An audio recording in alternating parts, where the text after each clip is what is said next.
好，咁大家好啊！咁我今日咧就會同大家講一下啦，呢個2023年 BAFS 嘅 Paper Two 嘅 2B 嘅部分啊。咁我哋會講下第一題先。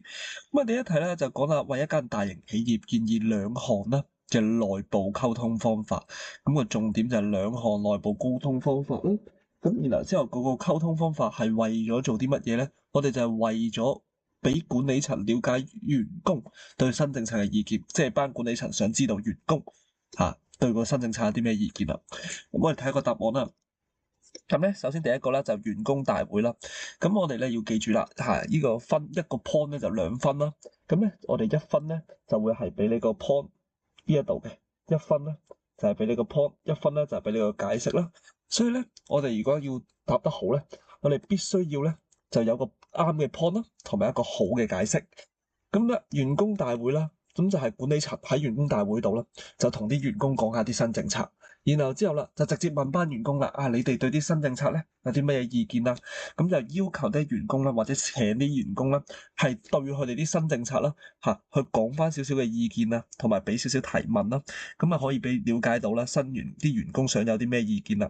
咁啊，第二個咧就社交聚會啦，咁啊社交聚會咧好簡單啦，咁啊出去 BBQ 啊，你可以寫話可能出去咧去做一啲嘅 BBQ，去野餐啊，去食飯啊，咁呢啲都係一啲嘅聚會嘅活動啦。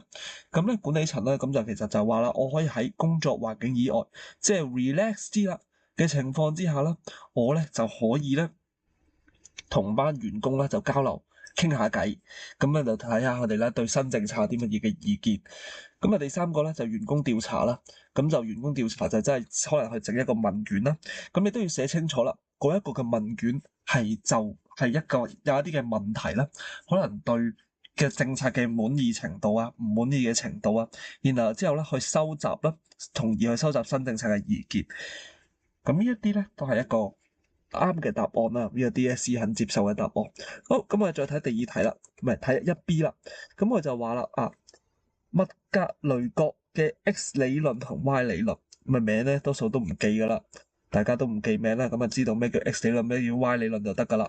咁啊講啦，舉出對 Y 理論員工嘅一個假設，並按這假設嘅建議激勵員工啦。所以我哋要答兩樣嘢嘅。第一個咧，我哋就要答 Y 理論啦，員工嘅假設啦。第一樣嘢我哋就要答 Y 理論員工嘅假設。第二個我哋就要答激勵。咁好明顯就係每一個咧會有1分。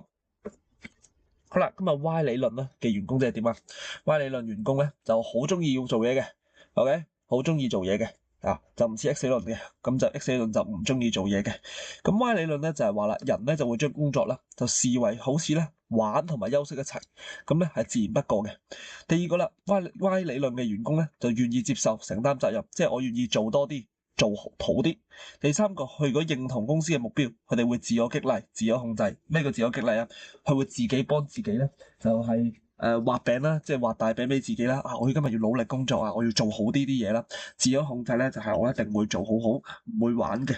咁啊，第四個啦，就人會有創意啦，有決策啦，解決能力。咁我覺得答頭3個咧都已經足夠噶啦，即係其中一個。好啦，咁啊有啲乜嘢激勵員工嘅方法咧？咁咧？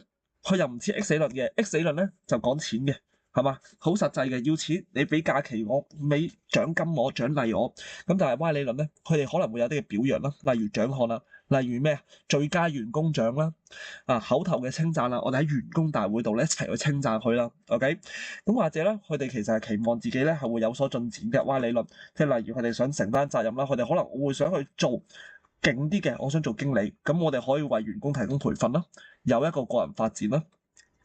好啦，咁然後之後咧，你亦可以俾一啲挑戰性嘅工作去，因為咧佢哋期望自己係可以更加高，佢期望自己係更高，所以咧你哋係可以俾一啲挑戰性嘅工作去做，俾一啲難啲嘅，或者我哋甚至有一個工作自主權，例如俾佢自己去做一個 project，由頭做到落尾，咁樣由去自己去決定點樣去安排一啲嘅工作啦，係嘛？